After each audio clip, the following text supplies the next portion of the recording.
Pew pew pew pew pew pew pew pew pew pew pew. I thought you said you was going to turn this down for me before the live. No, I didn't say before the live. I said I was going to, but not before the live. Oh, because it's like... Woo! What a day, what a day, what a day. Let's see. Who's all in here? We got Two Family Homestead, Mama Z, Mimsy's Garden, Duncan 1900. I got a secret with you. Geeky Gardens, Geeky Mark. Gardens, The Mindful Homestead. His comment cracked me up. He said, ooh, I got in here early like a fat kid at a cake giveaway. Let's see. I think you got Mark. it. Kathleen. Kathleen, it's good to see you. She's all the way out there in California. Oh, there's going to be some shooting. I think you need to just go ahead and do it. For real. Like, speaking of shooting. Who was that? I don't know. Have you ever heard of that Nope. channel before? Well, I mean, I heard of Mrs. Naked Gardener. Oh. But I never heard of The Naked Gardeners? No. I don't think I've ever heard of them either. And why don't they have a ranch? I don't know. Because you've never heard of them before. I don't know. Yeah. And you need to make him be quiet, please. Feed him. Anita Speaking Gardens. of feeding him. Hello, baby. I don't need to feed him right now. He's fine. Ooh. He's chilly. Hey, D, what's up? Dee's in the house. Kathleen. Naked. Naked? You know what? You know what I should do? It's cold. But let me go ahead and do this so that way the Naked Gardener don't do anything crazy. He's cold. Honey, he needs to take your sweatshirt off. No. He's cold. He needs to cuddle with the daddy. Cause No, he doesn't. Because the daddy makes him. There you go, baby. Does that make you warmer? No. He's cold. You're stinky too. You need a bath. You're stinky. Here you go. What are you doing? Darren wants to see you holding that pig like in 6 months. Yeah, I know, right? You should see Charlie. Charlie is huge. And he ain't but like 3 months old. Hey, buddy. Oh. What's wrong? You're okay. He's not with his mama. That's what's wrong. He got snatched away from his mama. He didn't get snatched away. Say, Mama was laying on top of me almost. She almost crushed me. Oh, you like that, don't you? You're like your mama. You like to be scratched behind the ears, don't Okay, you? so let's bring everybody up to date with the whole Piglet situation here on the homestead. Now, you guys may recall, those of you that are part of the Big Bear Nation on Facebook, shameless plug, we went live one night, Veterans Day, right? Yeah. Yes, Veterans Day. Okay. Yeah, I gotta put it up on the calendar. And Yeah, because we thought it was going to be Marine Corps birthday. yes. That is not a Rottweiler puppy. No, not yet. That's like in a month and a half. They're supposed to be born tomorrow. Yeah. The pair that we chose to get our puppy from was not the ones that were born on the Marine Corps birthday. That one, she only had 4 pups. Yeah, she only had 4. She's kind of bummed about that. So the ones that are being born, should be born, they're probably either born now or tomorrow, will be the ones where we pick our boy from. That is a pig. So, you guys can recall that we did that live, and then we did Hey, Joe, what's up? a video about how Carol rescued the runt. Well, unfortunately, By the time the video went out, within like minutes. Like we literally had just published the video. We were literally... We were out here. We were out here. It was uploading to YouTube, and the runt died. Yeah, we went inside, and she's like, the runt just died. And so, there was that. Then yesterday morning, she went out, and she noticed that this one was getting bullied a lot and getting pushed away from Mom so that he wasn't getting to eat very much. And so she said, can we go ahead and bring him inside? And I said, sure, go ahead, bring him inside. You want any of this? You want some? And then yesterday afternoon, she found another one on the bottom of the pile that looked like it got injured. And so we brought it in, but I think that one was just a little bit too late. I think it got crushed because it started seizing, and then within, I don't know, an hour or so after she brought it in, it passed. May have been a little bit longer than that. But Georgie here... He's made it through 2 nights He's made it through 2 nights, so he's probably going to make it. So she's 2 for 4. She's 50%. And if you include Georgie... Charlie and Georgie. Charlie. Mm-hmm. Charlie and Georgie. So she's... But again, like I said, the thing with the runt, there's a hard line with a runt. You don't want to intervene too early because 1, you want to make sure they get colostrum, and 2, you don't want to kind of handicap them, you know. So hey, that's my arm, and so you don't want to intervene too early, but then with the way that the farm goes, a lot of times, you get other things going on, and then by the time that you can intervene, sometimes it can be too late. Why are you not wanting this? Why are you being so hard-headed? Because it's coming from you, not Carol. Why are you being so hard-headed? Just saying. There you go. There you go. Get you some. No. You're just being too fidgety.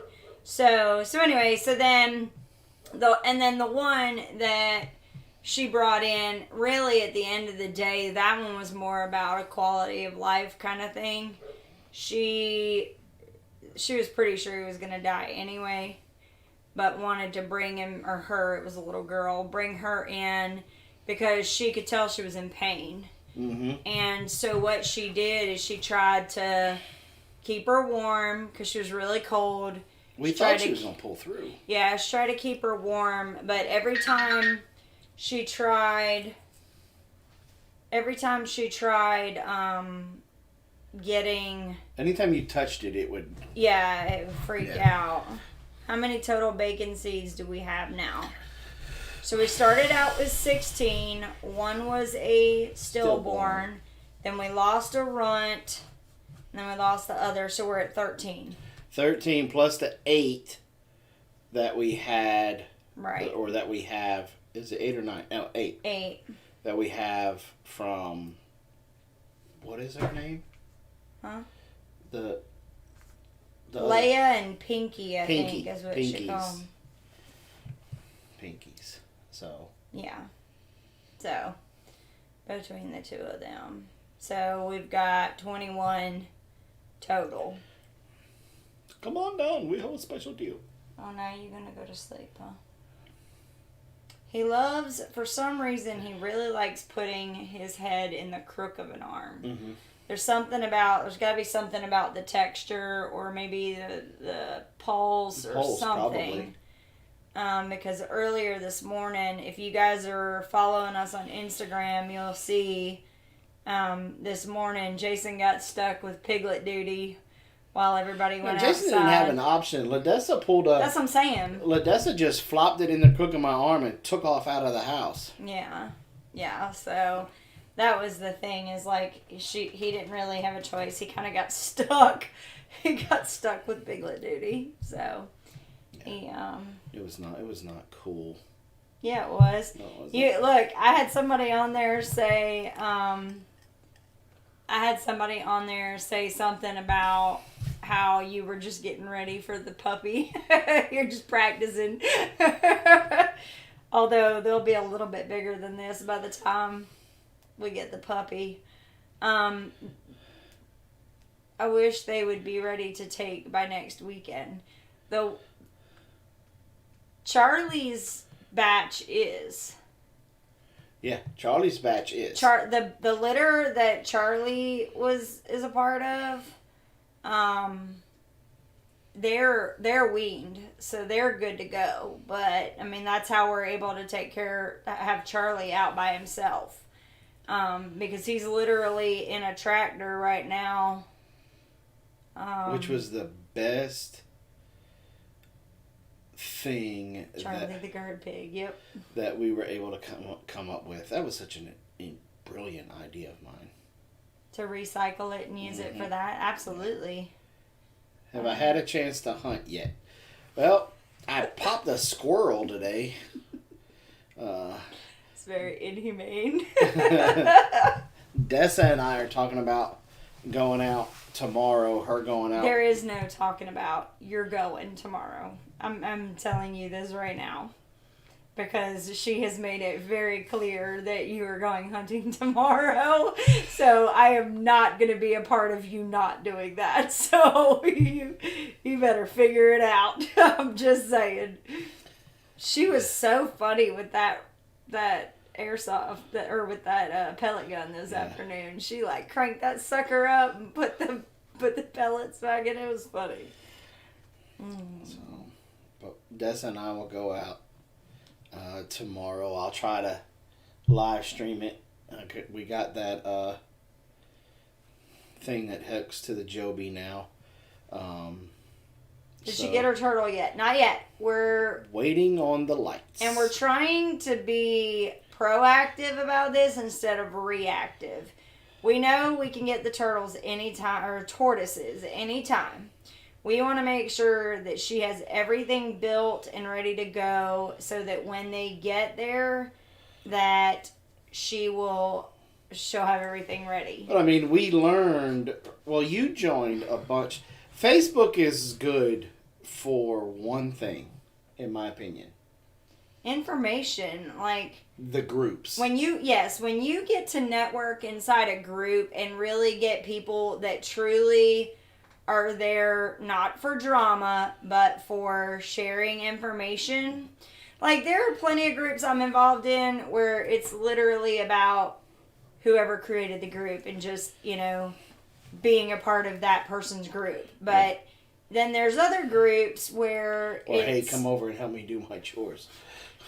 Or, stuff like that. But in this group that I'm in, it's called like the friendly sulcata tortoise group or something like that. They literally don't approve. They don't just let posts come out. Like, they have to be approved by a moderator before they're put out. And they have like great files and documents on all of the really popular questions. So, like, if I'm just looking for lighting, I can go straight to the lighting documents, and there's, like, pictures of everything. Like, what can you feed them? What can't you feed them? Like, it's really, like, I'm probably going to download some of them and actually have them printed out at, like, Sam's or something to, like, almost like poster size, so that she can keep them in her room and she knows exactly what things, like, she can feed them, can't feed them, that kind of stuff. So, and what the most important thing that I feel like we've learned from that group was about dunking the tortoises. Wasn't it called dunking? Or soaking. As soon as these tortoises get here, we have to have their little hut, their little housing pen, whatever, built. And we got to have it at a certain humidity, and we have to soak them in water for Just a few minutes, but you Like have to do it like 15 minutes. but you have to do it every day, at least for a little while, because it's no different than like when you think about when you get baby chicks. The minute you get the baby chicks, you're supposed to get them water and food because they've been feeding off of what was left over from the egg that they hatched out of up until that point. So with these... Let me interrupt you for a second, please. Mimsy, the Big Bear Broussard Weight Loss Challenge group is no longer... I'm sorry, I forgot. I deleted that group. Brett and I decided to delete that group. What's up, Shayla? And I honestly just did it, finished deleting it yesterday. So that is no more. I'm sorry. I forgot to get you that information. I'm sorry. Go ahead. But... so just like how there's certain things that you do for for chicks when they come in, there's the same thing for baby tortoises. Mm-hmm. So one thing that they have to do right away is, I guess, the way that tortoises get hydrated is actually through soaking. They don't gulp big drinks of water like other animals do. So the way that you keep them hydrated is by soaking them. And when they're very young, you soak them every day for a few minutes, 5 minutes or something like that.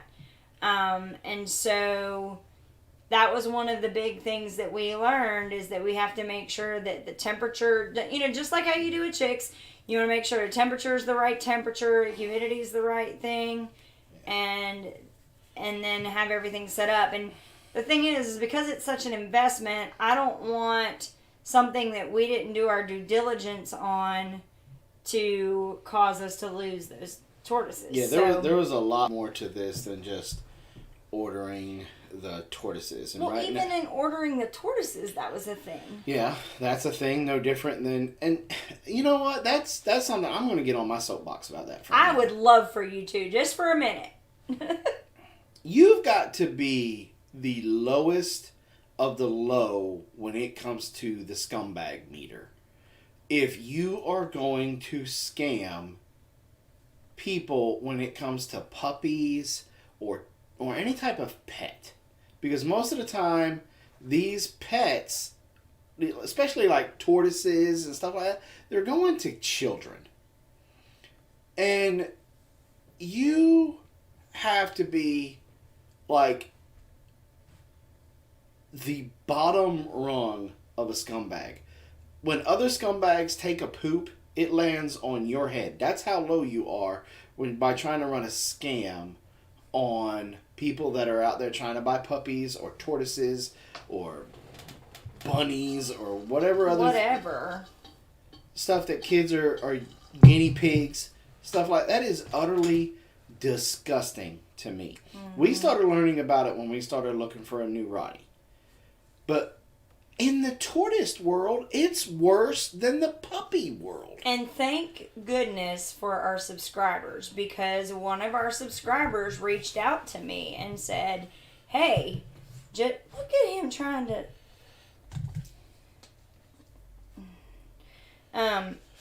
She reached out to me and said, hey, I had a friend who recently got hosed when it came to... You need to drink. You're rooting on me. You need to drink. There you go, baby. There you go.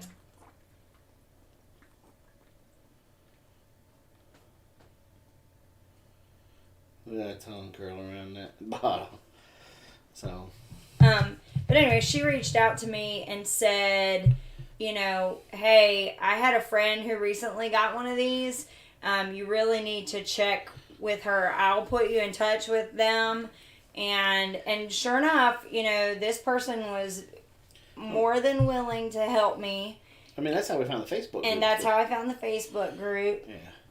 And she, gave me so much information. And just her, she gave me a ton. And then the Facebook page, she's very active in the Facebook page as well. And that's when we kind of learned, oh boy, did we really step in it with these. Well, and that's what's tortoises. Funny. So Ladessa had done research, and she's got a book about tortoises. The problem is that not all tortoises are the same. So there's a little bit of different stuff with different tortoises. And so she had done some research, but not. Yeah. She hadn't like rifled in on sulcatas. So, there's stuff about something called pyramiding and, a bunch of different things. So it's just, we just had to do a little bit more research, and that's fine because we've figured that out. But, like they have to have 2 different types of light because they're desert tortoises. So they have to have a heating lamp plus a UVB lamp. Now, in the summertime, that won't be a problem because we'll take them outside where they can get sunlight. But during the wintertime, they still need to have exposure to sunlight. Yeah. So, and we're going to be, we'll probably, I don't want to call it enclosure, and it's not really a tank, but the housing for these tortoises. Habitat. There you go. The habitat for these tortoises is pretty intense. And as you guys know, Ladessa is going to start her own YouTube channel about getting the tortoises, taking care of it. We've already got one little video because we are completely transforming her bedroom also.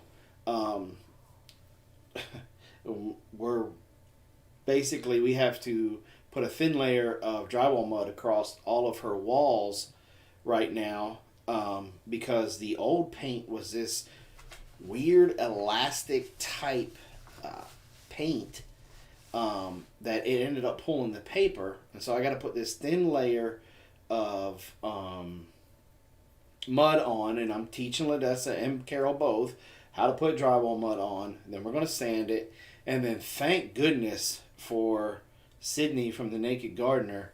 He got us some kilts, but it was also the mold resistant kilts. And because of the level of the humidity that these tortoises have, her room is probably going to have a little bit of a different level, have more moisture and more humidity in her room. So we're going to use that to put the first layer of paint on. And then we're doing chalkboard paint so that way we can go in there and, because there's so much that, for the first couple of years, these tortoises are hardcore hands-on. Yeah, I mean, you have to make sure you're soaking them just about every day. You have to make sure that they're eating certain things and that they're not eating too much of certain things. So, like they're not supposed to have fruit because they don't have the digestive enzyme to be able to process the sugars. With the exception of watermelon and sometimes cantaloupe, but really watermelon. Like if you think about a keto diet, people on keto can eat watermelon because there's so much more water than there is sugar in it. And so that's the exception, is during the summertime they'll let them eat watermelon to kind of hydrate. But other than that, it's mostly leafy greens. And so that's what's kind of cool. And we had somebody, I think it was last week, suggest, because in her habitat, she wants to have edible plants for them to eat. And so the thing that was suggested last week that we are going to adopt, that we're going to do, is she's going to do almost like how you do fodder, where you grow it inside the little trays, and then she'll just swap out trays as they eat them down. She'll bring in more trays for them. So make contact with the vet that deals with exotic. We've already got that. We got that taken care of. We got that lined up. Right now, it's basically waiting on this one light fixture to show up from China, because we went to PetSmart and we went to Walmart and what's the one in Augusta called? It's not PetSmart, but anyway, a different pet store. Petco. And we are looking for this one specific type of light, so that way we can build the habitat completely around this light. This is the most important light. It's the T85. No, T8 or the T5. One of them. I can't remember which one it is. I think. But it's a UVB light. Yeah, UVB T8, I think it is, because they all have T5s, as I think was what we ran into down here. But it's going to be fun. We pretty much got everything ready to go once this light shows up. And then we'll order them because they overnight them. So, like, when you order it, it's not like you wait a week. Like, it's literally you get it the next day. So, we want to make sure that everything's ready to go before we order it. So, as soon as the light shows up, I'm going to need, like, a 24-hour cushion because we are literally going to build the habitat out of pallets to try so that way there's no accidental poisoning from pressure-treated wood or anything. And, and so... if I have to make some panels, they have to glue overnight. So, but then by the time tortoises show up, habitat should be ready. The channel has not been made yet. No. We will be, but not yet. No. We have the beginning of her first video with her transforming her room. We have a lot of B-roll for that. And either me or Mom will probably be the one doing the talking. Because of how YouTube is right now, LaDessa will never be on screen until she's like 15 or 16 to accommodate that way, because she's so tiny, she's still getting flagged as like being 10 or 11. Yeah, I don't know if y'all noticed, but on the one video that we let her do the vlog, YouTube shut down the comments. Yeah. We weren't allowed, and we tried to override it. They will not allow... because according of her to doing their facial recognition software, she's still 12. Which, I mean, she's 13, so it's not like she's too much older than that, but... And so we're gonna make sure she's well over the age restrictions, and then we're gonna let her start to. So she'll be doing a lot of voiceovers and stuff with her channel in the beginning, and there's just gonna be a lot of footage of the turtles and the work and everything that's going on with it. But we're kind of excited about that for her. I think it's going to do really well. And I think it's going to be really, really cool to see. Yeah, I'm excited for her. Yeah. I think it's going to be fun. Although, there's one thing, so like I've been going back and forth. I haven't talked to Jason yet about it.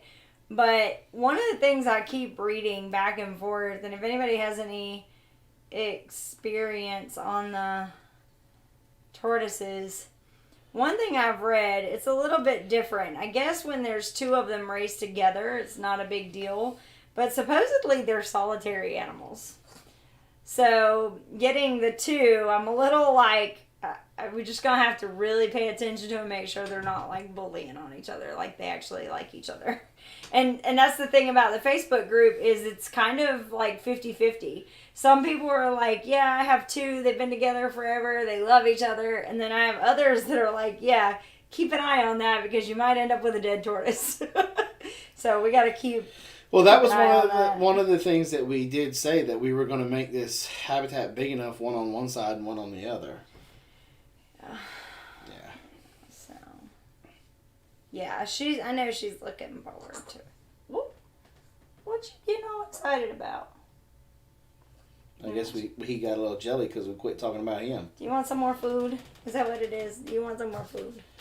It's so funny. These piglets they have such tiny little bellies. And so he'll eat a little bit and then pass out for a few minutes, wake back up, eat a little bit more.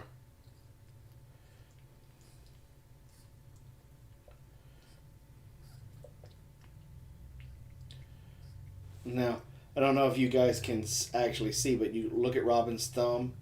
It's one of the things that as you're trying to teach them to take the bottle, you kind of got to squeeze their nose and stuff down to get them to start to... And then I also actually moved the bottle a little bit to kind of simulate how Mom would be moving. So that's the other thing. So This is not the runt, Sweet Pea. I think they came in a little late. The runt did not make it. This is another one. Yeah. We've lost 2 so far. We've lost 2 that she's tried to save. Yeah, we got 41 folks in here and only 23 thumbs up. Come on, smash those thumbs up for us and help us out with YouTube's algorithm that's going on here. Now, we've been listening to certain individuals. That's a good question. Hold on. Cecilia said, with all of the moisture and lights needed for the tortoise, how is that going to affect her? There's actually a daylight and a night. Like, they don't need the UVB light does not stay on all the time. And that's the other reason, like we were talking about having why she has to have that whole schedule, the chalkboard thing is she needs to have and I think what we're probably going to do is possibly put one of those little timer things on the light, so then that way you want to get up here? I'll let you walk up there for a little bit. That way she knows, that he gets enough of the certain. She gets enough light for the tortoise each day. What would you tell someone that's trying to get into pigs for the first time?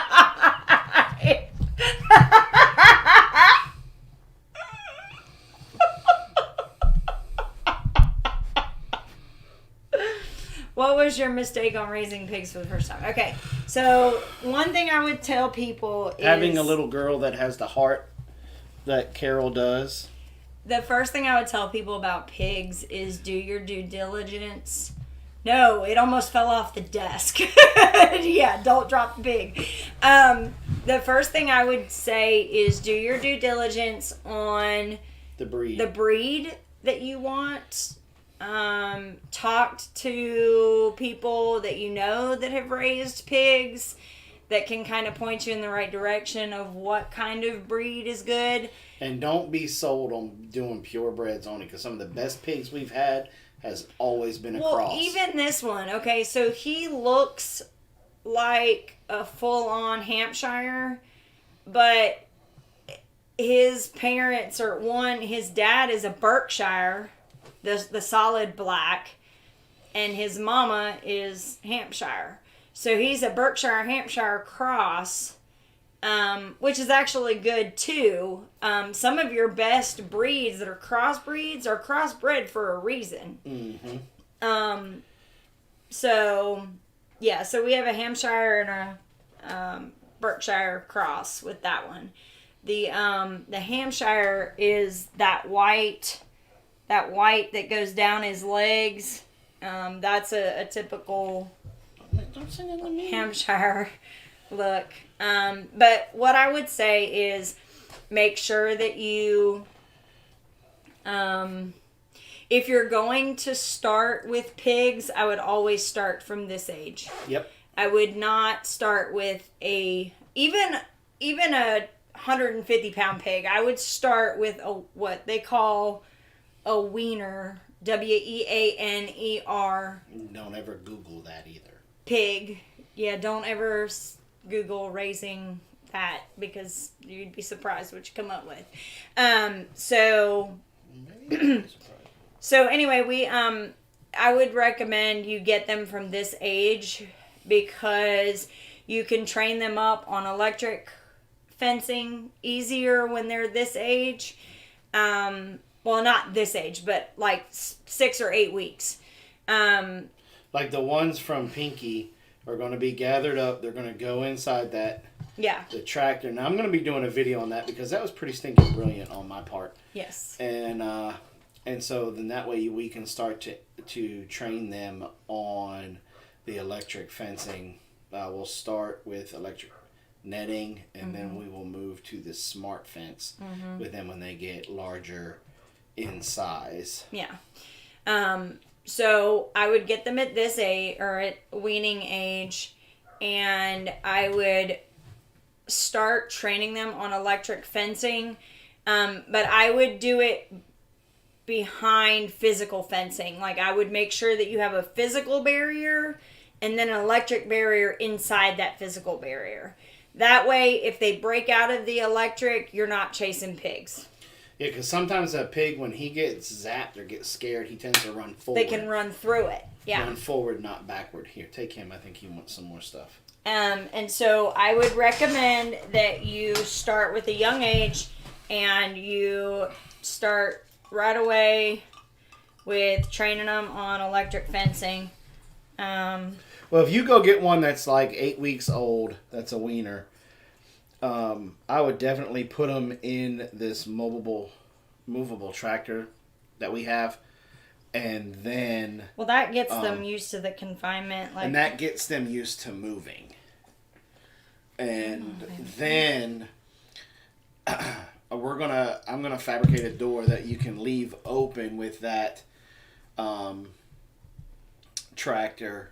So then that way you can have the net style fencing. Like I would use, like from Gallagher, just their chicken netting. At first, they're chicken net fencing because they're small enough that these guys shouldn't be able to go through. And then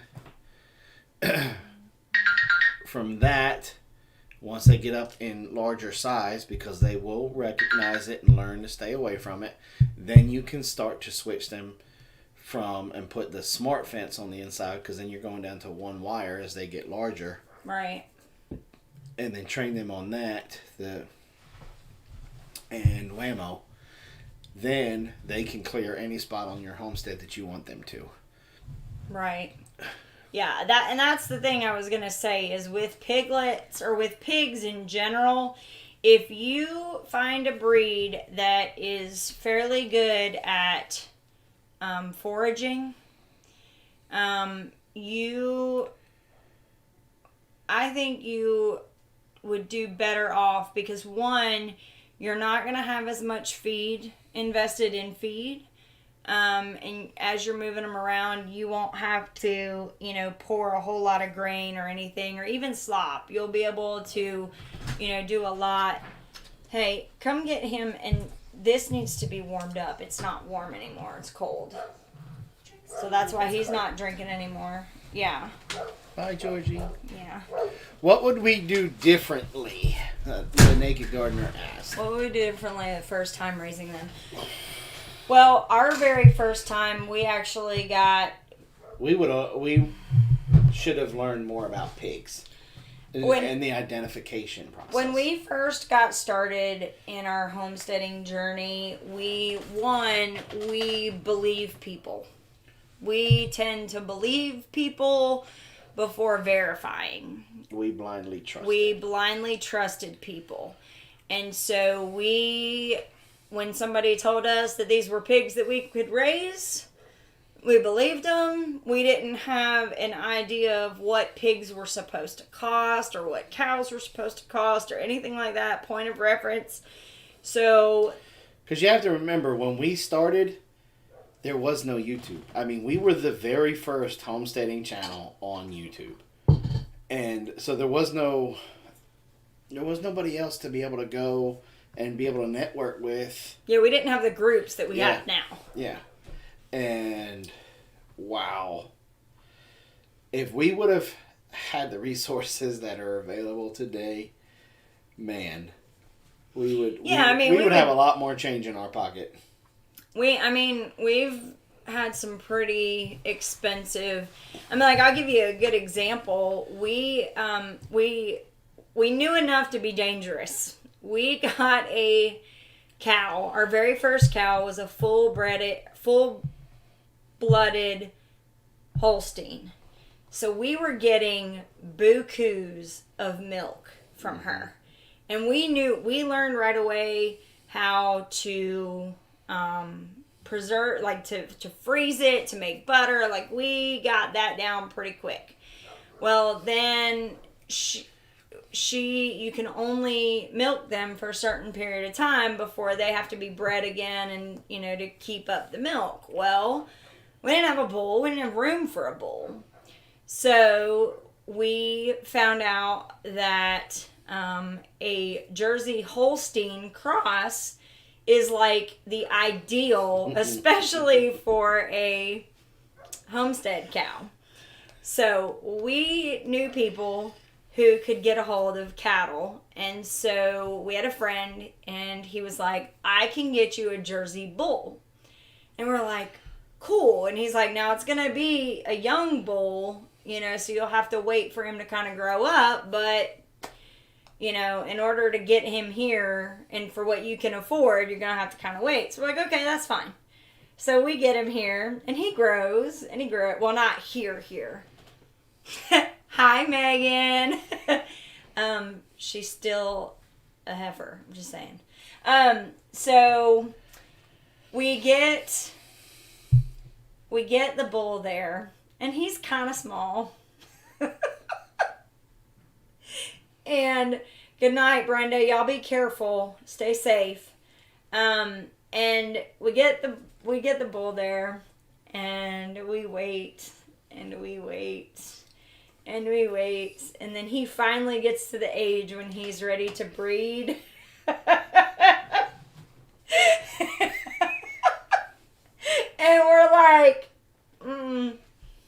he can't reach her. Oh, he tried. He would even wait until she laid down, y'all. She'd go to lay down, and he tried to get over there and get on her. But back to pigs. One of the things, if I could do, there would be a series of things that I would do differently. One, I would learn what different breeds of pigs look like, what their strong points are, what their weak points are. Mm-hmm. And two, the other thing that I would do was I wouldn't listen to any book that I read about the appropriate size for a pig pen. Oh, yeah, no. I would learn that one on my own through the School of Hard Knocks, or give them a lot more room than what we gave them, what that story book said. Yeah, we looked at the Stories Guide to Raising Pigs or whatever, and we had the certain amount. Now, granted, the very first ones we had, we didn't realize were actually Russian boar pigs. So they very much wanted to roam. So almost on the daily, we were chasing pigs. And it didn't help that our next door neighbor had an apple tree, that he didn't keep the apples picked off of his tree. So they were constantly falling and rotting, and you could smell them, and the pigs, literally their pen was here, and the tree was 20 yards on the other side of the fence. Mm-hmm. And so, almost daily, we would have to go over there and get them and bring them back. Now, our neighbor didn't mind it because it kept the yellow jackets and stuff out, because they were cleaning up all of the rotten apples. But when he went to plant his corn, then it becomes a problem. So that's the thing, is we just kind of had to learn, what was the appropriate amount of space. And that was back before we knew anything about salatin. And so we didn't know anything about rotating pastures and foraging and pastured pigs. Now, one thing I'll tell you is that I've been looking, I don't know, have you heard the term, instead of pastured pigs, have you heard forested pigs? Yeah. So that's something I want to look into. It's the same thing. Well, except for they're in the woods. In the woods, right, which is a little bit different. When we were running our Yorkshires, when we had them up here, they had a run of the entire property. And they would get black walnuts, they would get pecans, they finished themselves off, so we didn't have to worry about, what they ate and what they didn't. So, did we get the cow AI'd? We tried twice. Yeah, we got 42 folks in here, 35 thumbs up. Can we get some thumbs up for us, please? help us get that algorithm working in our favor. Pastured pigs, not pastured. That had to be Broussard. Yep. So those are the things that I would do differently. Yeah, I would definitely do your research on what kind of like space they need and what kind of We now one thing I will say this though. I think that if you have over an acre or more, you should have a pig. They just do so much. See, that's the thing that nobody ever wants to talk about with pigs. Everybody always wants to talk about bacon and ham. Right? I mean, everybody's always talking about, oh, you got to raise a pig because that's the best, sausage and bacon and hams. But that's not, like, to me, that's not nearly as important as what they do for us on our homestead. They fertilize the ground for us. They till it up for us. They take areas that we couldn't clean out on our own and they clean it out for us. Rockdale, Georgia. How you doing? Hello, hello. We're in northeast Georgia. Isn't Rockdale close to Atlanta? I don't know. Low energy tonight. Need a dance challenge or something. What about mini pigs? Have you had those and what were your experiences with them? We have not had mini pigs. But I would imagine they're like regular pigs. Now, I have heard that there is no such thing as a mini pig. I don't know. I don't have any experience with them, but I know what I have heard about them is that there's a tremendous amount of scams. That's what I'm saying. That people are. You're pretty close to us then. Mm-hmm. People will take pigs like Georgie and go ahead and sell them. Right, as a mini pig. Until you have to bottle feed it. And then the next thing you know, that pig grows up to be 250 pounds. 50 pounds, and people are trying to say, this is not being a mini pig. That's what I've heard. Yeah, and by then it's too late. Mm-hmm. Yeah. So Mr. Naked Gardener is not on board with pigs. Well, let me tell you. I don't understand why. Especially as a gardener. These pigs are a workhorse. That book I told you to get there, Sydney, when you actually sit down and read it, because I know you do have Not just looking at the pictures. I know you have to. I know that Tori makes you sit down and read out loud to improve your reading skills. You're going to learn that Mr. Seymour refers to the pigs. He said the Irish call the pig the gentleman who pays the rent, because he does so much work on your homestead. Mm-hmm. The pig will clear an area for you. He will rototill an area for your garden and fertilize it at the same time. Mm-hmm. And he just, prime example. We had an area where we just couldn't get rid of the ivy. No, there was ivy climbing up trees. It was so bad. And we still have some remnants of them on the trees, but we tried burning it. We tried cutting it. We tried digging. We tried spraying just to get rid of it, because it was taking over and spreading out into the areas where we wanted to have a garden.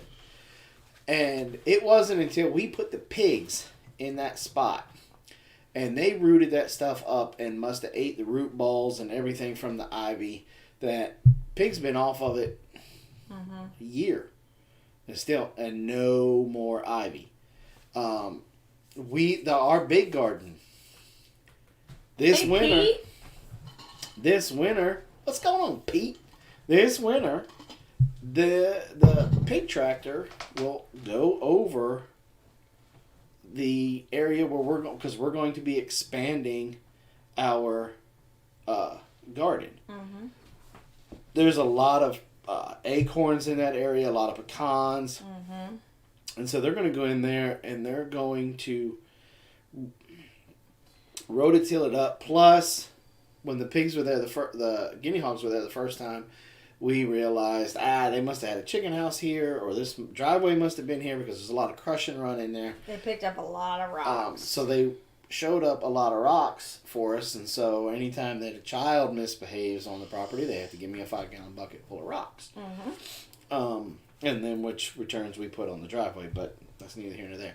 They do a lot of cleanup work, and so before we go in there and we put the weed barriers and stuff down, I'm throwing the pigs in there just so we can get a fresh layer of fertilizer, but they can root up stuff like the morning glory by the stinking root and eat it. Get rid of it. The only thing that's really funny about pigs is whatever you feed them, if it has a seed, plan on seeing it again. Because we get gourds every year, we get butternut squash every year, we get tomatoes, we get all kinds of, because they don't digest the seed. So when the seed comes out the other end, it's already instant fertilizer, and we end up with volunteers everywhere. Sweet Pea, the book's name is John Seymour, A Self-Sufficient Life and How to Live It. I consider that book probably It's in our Amazon store. It's in our Amazon store. I consider that the Homesteading Bible. That's how we learned when there was no off-grid with Doug and Stacy, no Roots and Refuge, no hollers, no none of that. None of those, no Justin Rhodes or anything like that. This was back before Food Incorporated even really came out. That's where we learned a lot of what we know, was by using that book as a base and then moving forward and putting it into play, and then of course gaining our experience through that. But please go ahead and hit that Amazon store, and you can get it right there. You can get it right there. There's also a couple other good books in there too. And speaking of Amazon, it's getting to that time of year where folks are shopping on Amazon. Hey, if y'all would feel the need to bless folks, there's lots of YouTube creators channels like us out there that have an Amazon affiliate program. Doesn't cost you anything extra to click through their link, and it gives them credit. And click through their link. I know we have it. I know Two Family has it. I think Mama Z has it. Naturally NC has it. Copper Kettle Farms has it. I think The Naked Gardener has it. And I don't know about Truffles, Fishes and Loaves. I don't think so. So Dee was asking real quick, why do you want to yank up Morning Glories? Yes, they are beautiful. Nobody can argue that. But they will take down a plant in a heartbeat. I've had Morning Glories pull corn down. I've had them completely just take over a bed, and they basically choke out anything that is growing in the same area. And so that's why, like I said, I think I said in one of my vlogs, we, in our big garden, we have learned to identify them as soon as they start their first leaves. As soon as the first leaves pop up, we start pulling those up. Yeah. But on the side of the house, they're now starting to grow up the side of the fence, and we leave them alone there. We let them grow there. We let them grow in areas where it's not going to, choke out a plant. What animal would you like to raise next year? This is where we are so different. Why? Oh. Go ahead and say your animal. I would like to focus more on goats. We got our 2 little babies, and I would like to focus on getting getting a boar or a billy, and start to kind of build up that herd. I want to get away from everything spicy. What's going on, bro? I want to get away from, we're going to process our 2 sheep so that we're out of sheep this year. Everything spicy. Send me an email, please. I have a pepper that we cannot identify that is hotter than anything we've ever tasted, and I want to see if you can identify it. But it's got a great citrusy taste to it. So goats, I definitely want to kind of shift away from the sheep, get the sheep gone, and then start moving goats around because we have so many areas on our property. Now that I have... So here's the thing. In the past, I wasn't for goats. And that was because we didn't have electric fencing to keep them, to keep them in an area. And I'm very fond of these Nigerian dwarf because they're only like 2 feet tall when they're adults. 2 to 2.5 feet tall. So them trying to jump a 4 or 5 foot fence, they have to have something to jump off of to get over it. So if I have to have like 10 or 15 of those to equal what would be 2 or 3 La Manchas for dairy production, I'm okay with that. Because I would rather them be smaller and not have to chase them every day. So that's where I'm at. Is I think I want to kind of build up our Nigerian dwarf herd next year. What about you? Mine is completely unreachable. Oh God, what? But I would love to have them. They're like #dream livestock. And it's one of 2. I don't. Yes, you do. I would love to raise the Highland cattle. Oh, yeah, we can't. They're beautiful, but we just can't. We have a friend that we have not checked on in a while, y'all, and that's very shameful of us. Down between Augusta, yeah. I thought she passed away. She had cancer or something. Yep, didn't even hear about it. I'm pretty sure that's what happened.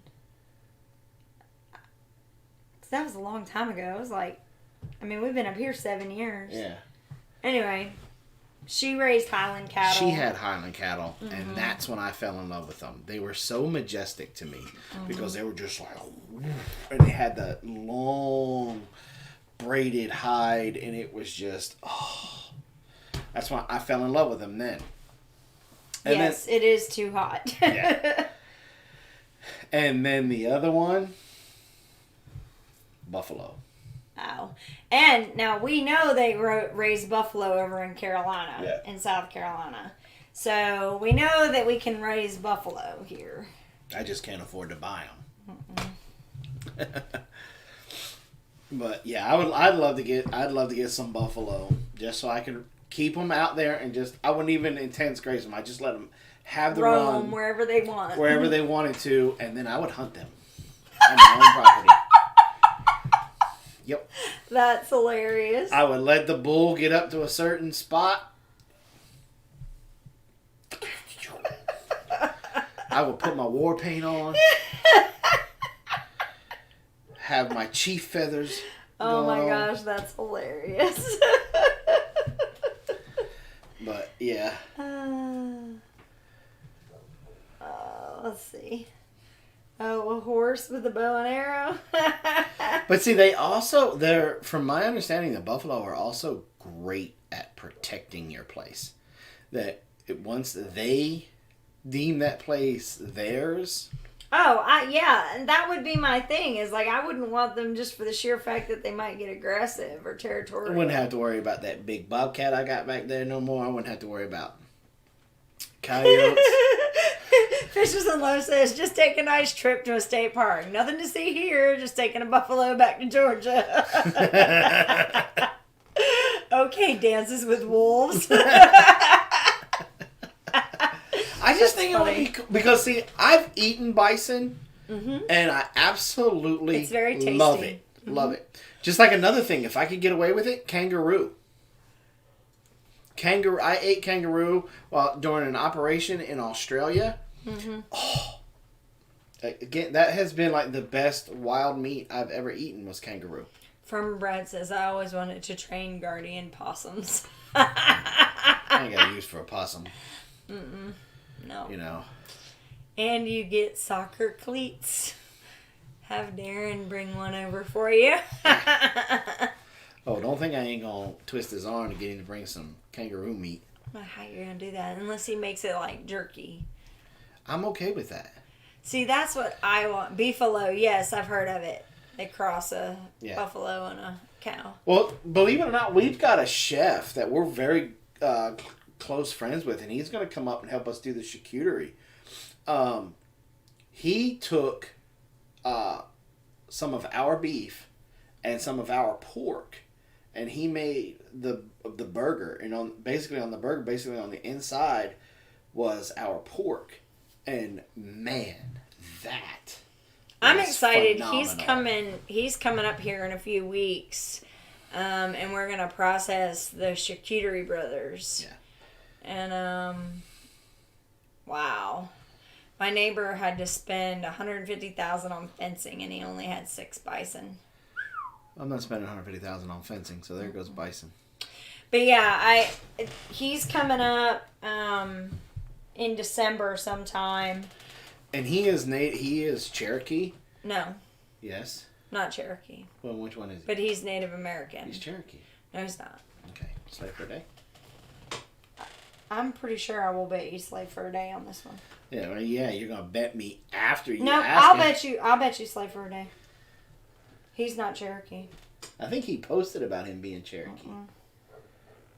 It's either Cherokee or Blackfoot, but... Nope. Anyway, he got to go out on a Native American... Booyah. Slave for a day. We didn't shake on it. But what? No, I didn't even read where it said what he was. Mohawk. That's what I said. Okay. That's what he said. But he got to go on an authentic Native American buffalo hunt, and he actually got to participate and skin the buffalo and then butcher the buffalo.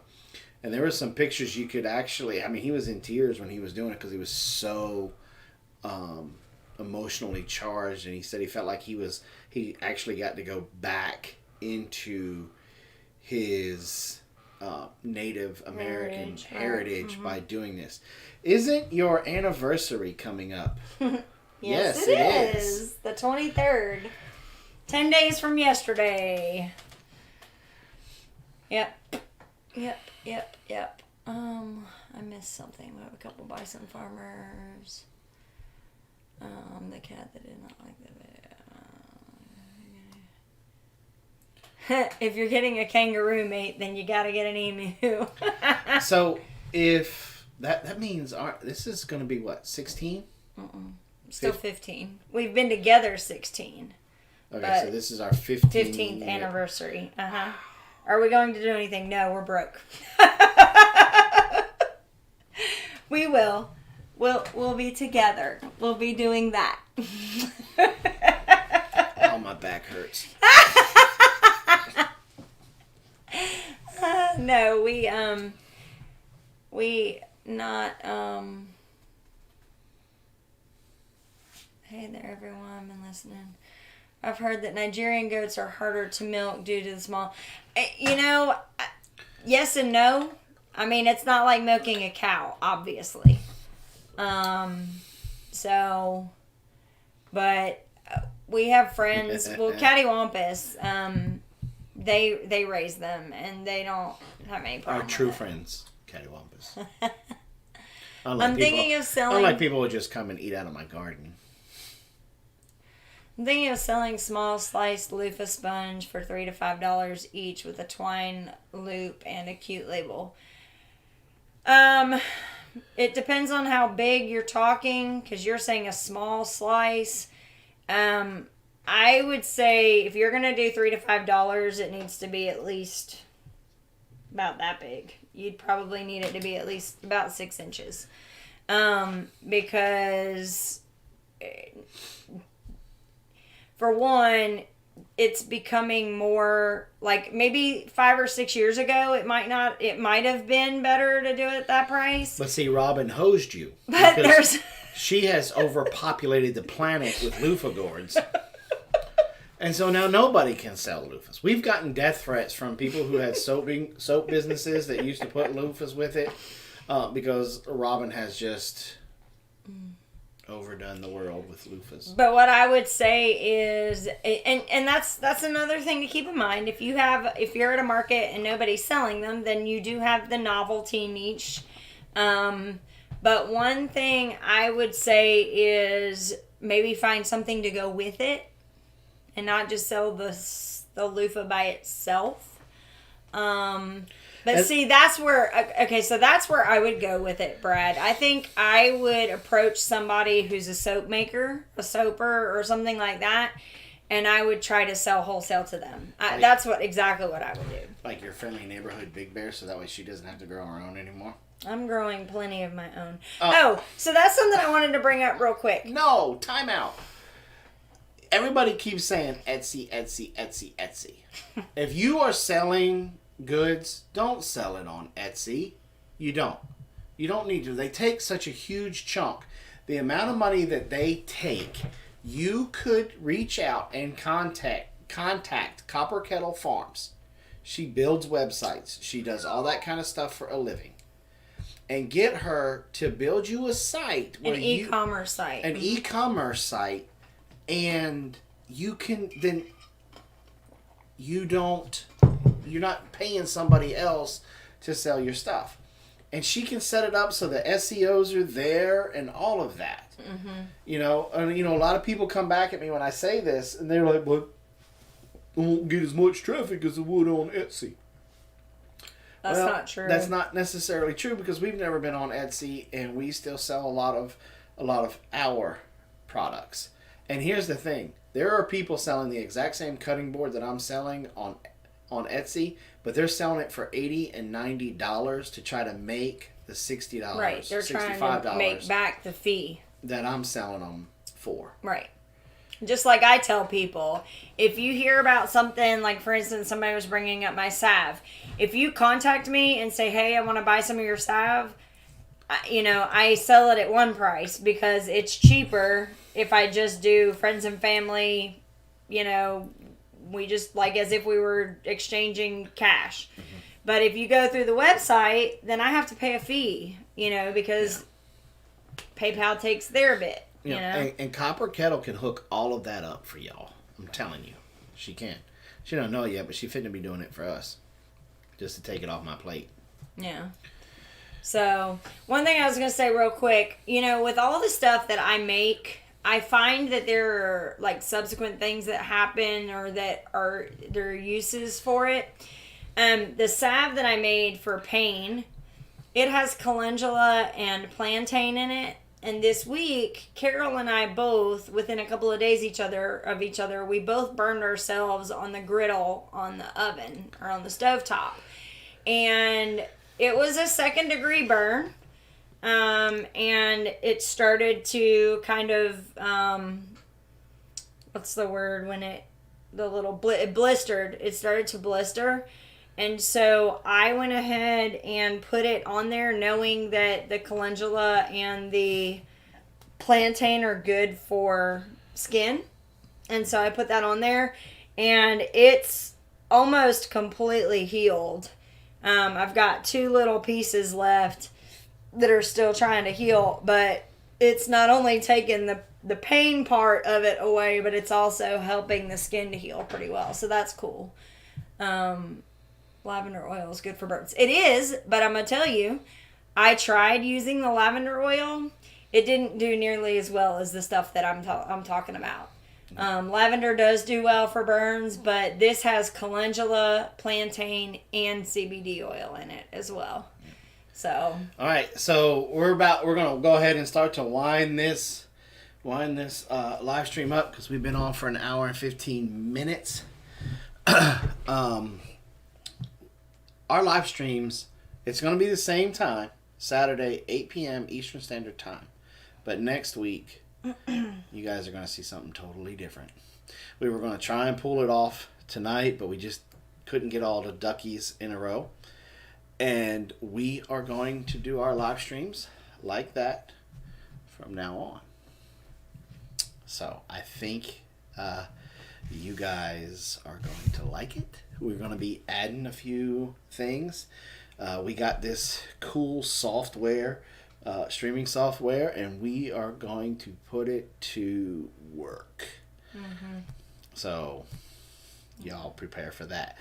37 in here, 44 thumbs up. We appreciate all the thumbs up. Thank you guys, all of y'all, for coming in and hanging out with us. We are updating and changing stuff around on our channel. Breaking playlists down so they can be a little bit more rifled in for you guys. So if you're just looking for compost, we're literally just going to have a playlist on compost and all the different ways to make compost. Mm-hmm. Of course, all of our DIY projects, our home maintenance projects. I mean, one of them came in handy for the naked gardener when he broke a rake because he was leaning on it while Tori was doing all the work, and the handle broke because he's got all that weight there, and he broke it, so he had to replace the handle, and so he was able to do that. That's what you get for calling me pest control. and so,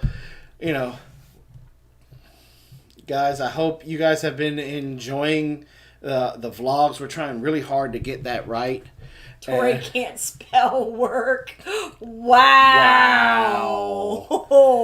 And that loud crashing sound that you just heard. Look who showed up. that loud crashing sound you just heard was the cast iron skillet. And it just landed on the side of the dome. She said, true story. We'll be doing our next live on our honeymoon weekend beachside in the Gulf of Mexico on the last Saturday of this month. Man. I'm so not even coming to that one because I'm going to be so jealous. I know, right? Yep. Yeah. McMurray Hatchery is in the house. I'd love to get a cutting board. Don't know if I could afford a supersized board, but I have to have a large work area. Well, just send us a message on Facebook. And give me the dimensions. And we'll work up a price for you. And I can give you different prices for different woods because I now have a hardwoods dealer that's pretty close by. Yeah. And I've got some different woods that just all won't be pecan wood or the spalted pecan.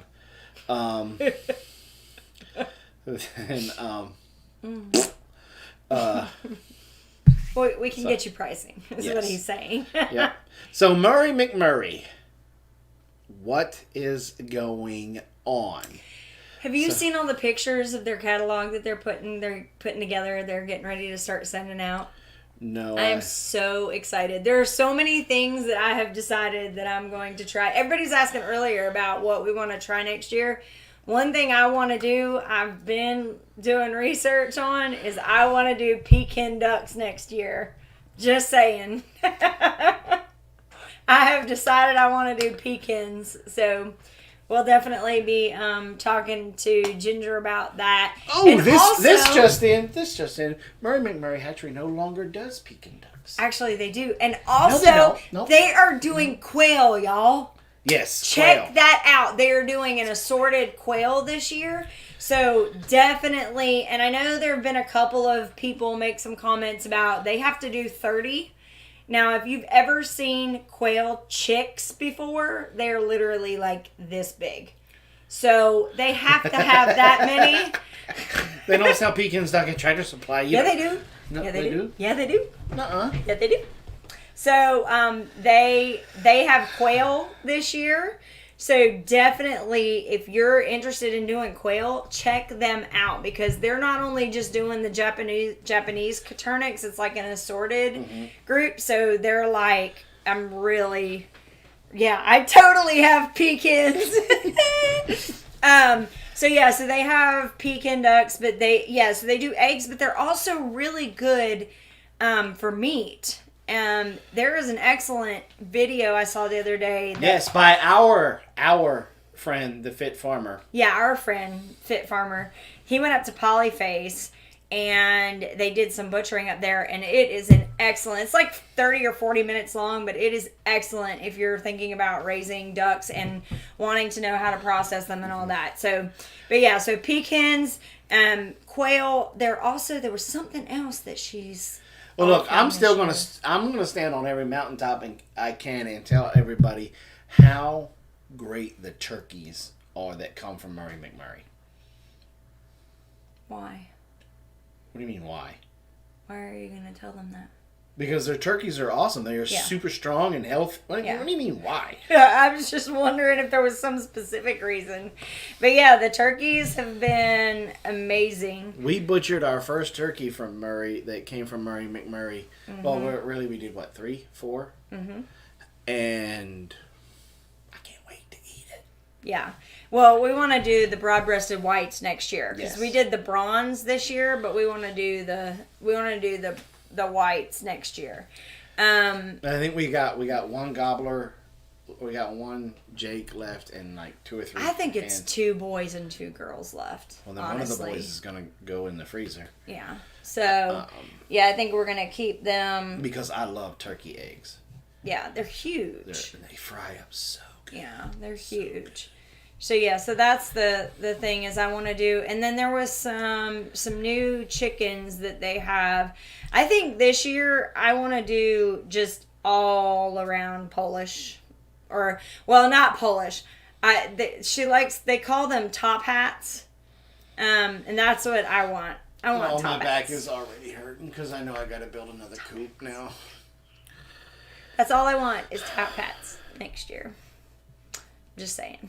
No, I just want all the birds. Just give them all to me. Yes, Houdans are a top hat, right? They got all kinds of. They have like a top hat special, y'all. Like I was looking at the catalog from last year, and I was like, oh. I'm gonna start a nonprofit organization. Chickens Anonymous. Sorry, Jason. So. It's going to be for people that get addicted to Murray McMurray chickens. Yeah, so they're top hats. They have some really cool. Like I always thought the Polish were just like one specific kind. I want the Sultan because I like the way he walks around and kicks his feet. Yeah, so top hats. I think that's kind of like the normal like name for them is they're called top hats, and so. I definitely want, they just have so much spunk and attitude. That's what I want. We need some heavy layers, though. We gotta. We do, yeah. Well, and that's something we're gonna have to kind of sit down and really look into is right now, because we were just talking about this the other day, is when we did the math, we have over 50 laying hens right now, and we're getting we're doing something wrong. Well, it's that time of year. Right. We don't put light on them or anything like that. So, if I had more space, I'd be blowing the kids' college funds on McMurray. I know. Well, look, McMurray doesn't know how close that I'm going to be looking at him and say, look, y'all got to give my kids a job. Because all the lumber that I've had to buy, especially now with lumber so high. Mm-hmm. Yeah. Yeah, we've got a couple of tractors we have to build before next season. But I will tell you this. I'll also tell you this. All joking aside, they have a chicken processing kit. Yeah. That we keep saying we're going to put a video out about it, and then we go to start butchering. And then we remember about the kit, and by the time we remember, Robin has gotten so fast with their butchering kit that the next thing you know, she's already done. So that's what it was. They're carrying Muscovies too. Yes. They're going to be carrying Muscovy ducks. That's the other thing. So yeah, between quail and Muscovy, definitely check those out. Yeah. I want a defeather. I'm gonna tell you that plucker. It's Boss. worth, and Murray McMurray has one.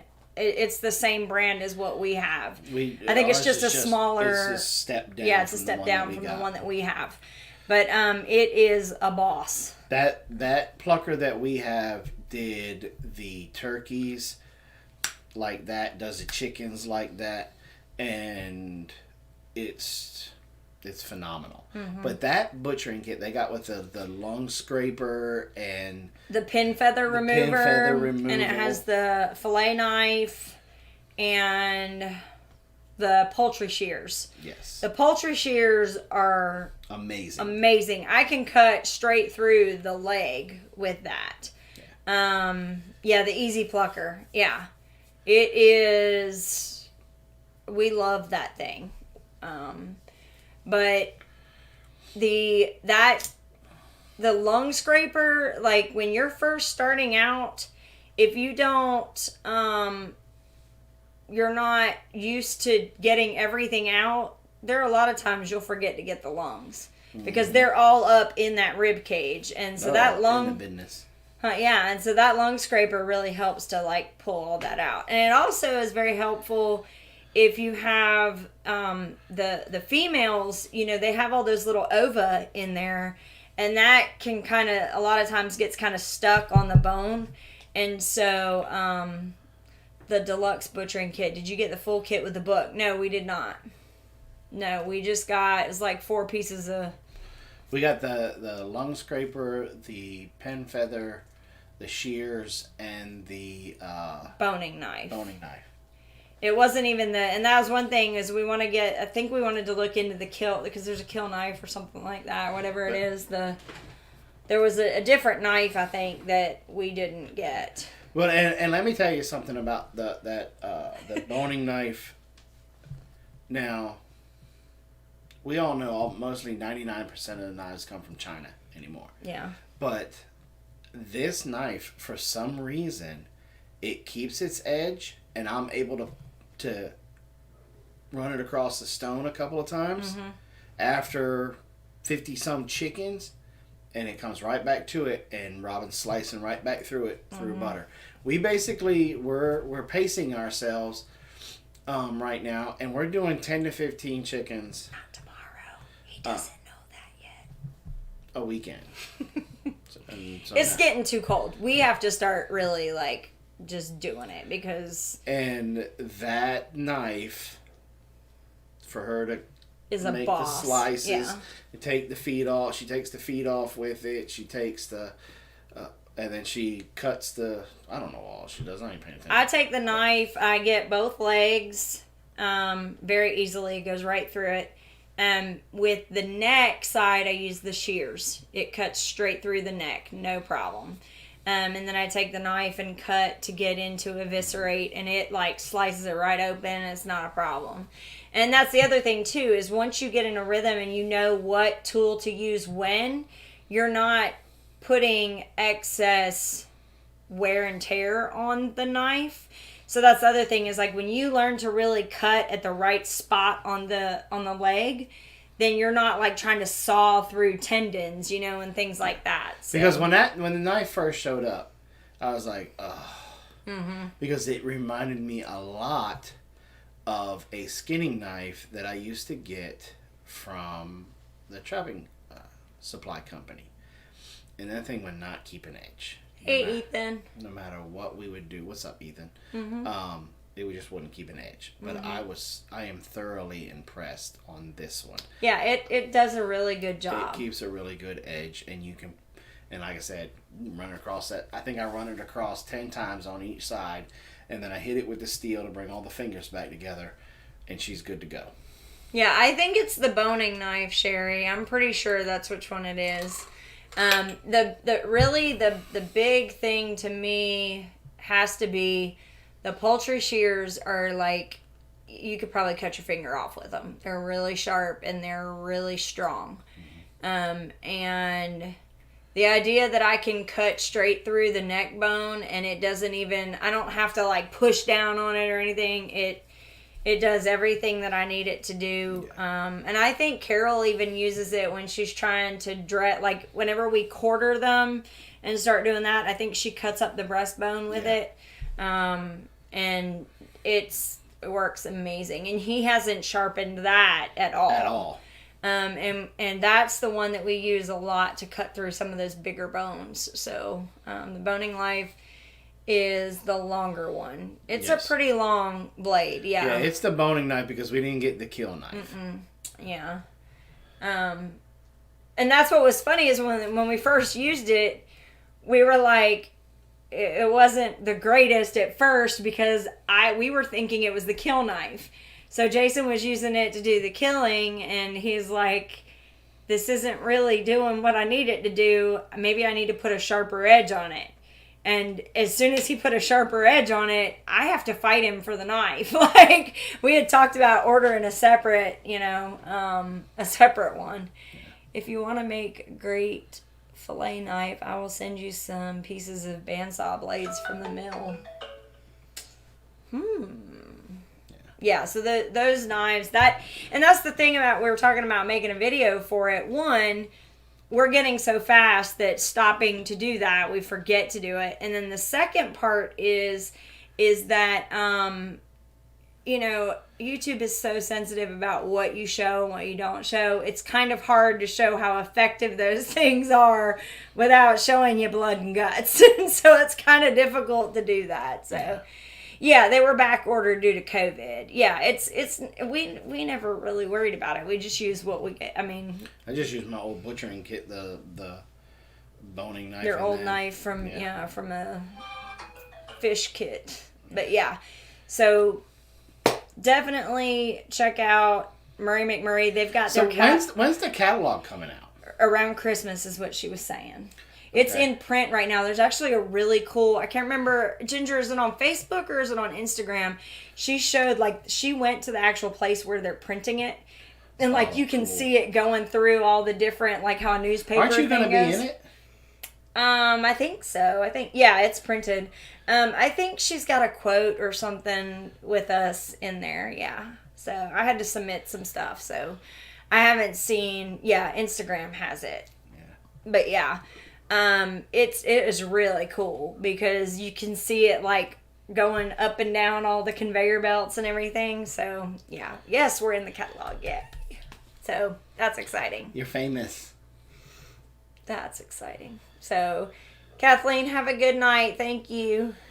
So that's cool. Yeah. So I'm really excited to see what 2021 is going to do for McMurray, because they're such an awesome company already. They've been around forever, and their customer service. The value of the birds, they're amazing.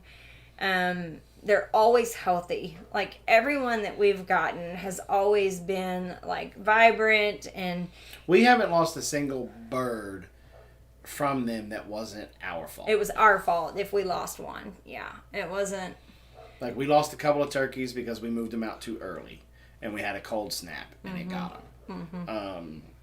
We lost a couple of meat birds. Well, I lost 26 of them, to be exact, out of the last batch because I moved them out there, and then it rained and got cold. And I still hear about that. You sure you want to move them out that early? Well, they're fully feathered. They should be okay. I think it's going to be too cold. No, I think it's going to be all right. We lost 26 birds last night. About how it went? I don't sound like that, but that's about how it went. The problem is when you're at the end of the season, you're always taking a gamble. And so if you don't time it right, you're going to have something that comes up. And so that's one of those things is you have to learn to pay attention to last night, it just snuck up on us that it was really chilly last night. And so I woke up at 3 o'clock 3 in the morning, and the wind is blowing in the room, and I'm like, it is cold in here. And I told Carol, I was like, go check on your pig because he's out there by himself, and I don't know if he's going to be warm, and so that's the kind of thing. But those birds have been outside and acclimated for the last week and a half now, that it's okay. But the previous time, they'd only been out that day. And so then that night, it was just too cold. It'd have been fine if it wouldn't have rained. Yeah. So, we don't have chickens, but would love the boning knife work to cut up whole chickens. I would think so, yeah. I would think. Yeah, I think you can purchase that straight from their catalog. Mm-hmm. Yeah. I think it would be pretty good for that. Because it's a regular boning knife. So I would think if you're trying to do that, I'm thinking you could. Yeah. Yeah. I'm thinking it would work. I'll tell you, the shears, I can't say enough about the shears, because you can buy a knife set and it comes with poultry shears. No, these are like poultry shears on steroids. Well, the butcher kit that I got, we bought it way back in the day. Mm-hmm. And I've used it for everything from butchering chickens to deer to beaver. Fish, everything. Everything. Mm-hmm. And it had a set of poultry shears with it. I don't know what happened to them, but I think they busted. The spring in them broke, because they always put their little spring in there to help. And out of the box, they didn't even cut the neck of a chicken. Yeah. But, yeah. The poultry shears would be good for rabbits. They would cut through the bones of a rabbit very easily. Very easily. Because like I'm saying, if you've ever seen a chicken neck, like it cuts through a chicken neck bone like butter. Like no problem. So that would definitely be worth that, because it would help you out a lot, Crystal, because it would be real quick, cut, and be done. So yeah, so that's definitely, if you have not signed up for their catalog, go check that out, because no different than how Baker Creek is your seed catalog that you want. I'm telling you, Murray McMurray it's an art piece. It's not just... Our chat box just got electrifying. Right here in this area of the dome. Man, how are you feeling, dude? You know you are a super homesteader when you forget that the top line... You forget to duck. is charged, and you forget to duck. Morgan, let me tell you, brother, I am so glad that you are okay. Oh my goodness. But Robin was watching that video and spit tea all over the house. When you went, oh, and you hit the ground, I was like, that's our friend. We gotta see if he gets up before we start laughing at him. Bro, you know, at the homestead, the Big Bear Homestead, who is really your friend? Because Robin just went... Well, and then the worst part was, you could just tell the whole rest of the video, he was just trying to keep it all together. And the part that made me... The reason why it made me laugh so much is because it made me think of our friend. We have a friend... who they were raising pigs on hot wire. Yes, that's exactly what it made me think of. Because he hit his, Morgan got it with his head, and he was like, God, that really, like, I can only imagine what that feels like. But we have a friend that they were raising pigs, and one morning he was out there, and he was too lazy to go over and turn the charger off. So he went to climb over the fence. And guys, you can figure out what happened. So when I saw you go down and immediately like roll to the side, that was the flashback that I had. And I immediately started like, it was just funny. I'm sorry. I mean, he actually threw up. Yeah, he literally threw up and was on the ground. Like there was nobody there. So like he was by himself for quite a while until he kind of recuperated. But yeah, when you got hit in the forehead, I was like, oh, that has got to be... Well, I mean, electric fencing is no joke. Just touching it is... Like, Blaze used to be horrible. Horrible of leaving the tester down. And then I would say, hey, is everything good to go on that fencing? And he would just reach out and grab it, and I'd watch him go like this. And I was like, why didn't you put the tester on? I don't know where it's at. And I was like, so you're going to just reach out and grab it? Mm-hmm. It's the fastest thing I know how to do. Well, one day. What superpowers did you get getting electrified? One day, we were taking apart the fence, the pig netting, and I kept hearing it pop. And I'm like, Blaze, did you turn off the fence? Well, no, it's been this end's disconnected. I said, Blaze, I'm hearing it pop. And he got frustrated with me, and he looked at me, he went, and gave me this look like, here, a-hole, I'm grabbing it. Well, it zapped him and knocked him out of his boots. He literally flew back and like his head and shoulders. Because it had a Gallagher charger on it. Because we put the Gallagher charger on instead of that weak Premier charger. Yep. And he went, and his feet went to kicking in the air. And I went, well, I guess I'll go over there and turn off the charger now. Well, the other thing, and I don't know if I made sure that you understood this, in that video, it wasn't a solar charger either. No, it was a hardline plug-in, electrified. Yeah. And so he was getting way more voltage than what he would get if it was a solar charger. And so that was the other thing is like, I really felt bad for him. No, you didn't. Yeah, I did. You laughed your I mean, it was funny. Don't backpedal now. No, but I still felt bad. I mean, because it had to hurt. Like, I mean, and then to see him, like he said earlier, he said, if I hadn't have edited the video, I'm not sure I would have remembered it. But yeah, I mean, know, right? Ethan? I feel like if you get struck by lightning, you should get superpowers. That should just be the deal. I know, right? That was I don't know what the situation was with you, Ethan, but I know it was terrifying with Jason because we were all here for my party, and we had a storm brewing, and they were trying to get fencing put up so that the cows didn't get out. And the next thing we know, we heard the lightning, and then we hear Jason come across the radio that he'd been struck, and it was pretty intense. Yeah. The girls were there with him, and I could hear Carol screaming. It was pretty bad. Yeah, it knocked me back about 6 feet. Yeah. But see, here's the thing about getting electrocuted, and maybe I'm just weird. Once you go through that initial you go, I get tickled. I start because once you get through that initial, and you may say a few adjectives you normally wouldn't say, or you squall like a schoolyard sissy, for a minute, then you kind of look around, make sure you're still alone. You can't help but laugh a little bit, but then you also can't help but go to regain the respect.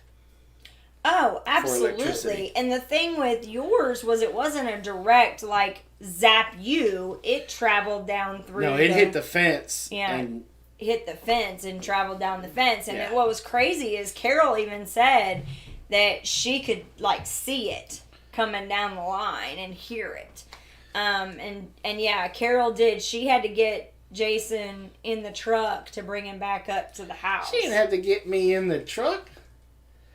I laid on the ground. She come running up the creek to get me, and I started screaming, "Get in the truck! I'm not leaving you. Get in the truck!" And so she took Dessa up there and took off. She brought Dessa to us. And I'm laying on the ground still, and I just wanted them to just get in the truck. Well, I hear the truck start off, and I hear the truck pull off, and I'm like, wow. I just got left. No, she went to bring Ladessa up so here she because she Ladessa wasn't sure what she was going to find when she came back down to you. And by the time she got back to me, I was already up out of the creek bottom and coming up into the top. Yeah. Hair all over. Yeah, that was interesting. Yeah, it was fun. But yeah, anyway. Okay, this has been a true Southern goodbye tonight. And I blame it on all of you latecomers because we wanted to really visit with y'all, so we made it go longer than we normally do. So, but it was nice to have all the people that have. It was nice up. seeing Ethan. Yeah. Even Ethan's moving. Never mind. Ooh. They sold their house, so they're moving. Especially when the snow and rain, because getting shocked every time. Yeah, no, I can only imagine. Yeah, that would not be good. Yeah, it's just like with people that have solar. You know, I'm pretty sure they've been zapped a couple of times. Probably. I got it light. It came through our telephone line. The kids saw it arc all over the place like a Tesla coil. It came over and hit me on my right ear. Oh, wow. Well, here's the thing. Everybody in my household has been hit except Robin. I'm the only one. The girls and Blaze got hit last year when it year hit... before, maybe. The year before, when it hit that sweet gum out by... Because it literally blew a light bulb out of socket. It got the washing machine... The computer, it got a bunch of stuff, and like I had to. And here's a little safety tip or a hint. Yes, it may cost you a little bit right this second, but all of your major appliances, washing machine, well, you can't do the dryer because the dryer's $220. I don't know if they got one for $220, but your washing machine, your refrigerators, your televisions. All of those. Get them on GFI sockets. Yeah. Because when that lightning hit and basically went through the entire house, I had to replace just about every outlet. But every appliance, everything that was on a GFI was fine. I didn't have to replace the sub pump in my septic because it's on a GFI, but I had to replace the GFI. I didn't have to replace the refrigerator because it was on a GFI. But lots of things like that. Robin is the chosen one. That's why she hasn't been hit with lightning. But the girls and Blaze got it because it hit and it traveled through the water that was on the standing water that was on the ground and got them. Yeah. The biggest thing that we learned from that was to make sure that if you have cable, if you have cable internet coming in, to make sure that your cable is grounded outside your house, because that was one thing that that's how it got the computers, because we had it on a surge protector, but the cable that was coming straight into the computer, it zapped it. So yeah. So now, because I have this hard lined in, now when a big storm's coming up, I just turn it on. Yeah, I just unplug the Ethernet cable. Yeah, the Ethernet. So, all right. So, guys, we're gonna call it a night. We really appreciate everybody, all the new faces that we've seen come in tonight. Make sure to stop by next week. We got a couple of really cool videos planned for this week coming. Like I said, a whole new aspect to our live stream starting next weekend. Yeah. I think you guys are going to enjoy it. I think you guys are going to get a lot out of it. And look, hey, just like we are in the seasons of changing, so is our country. Our country is in the seasons of changing.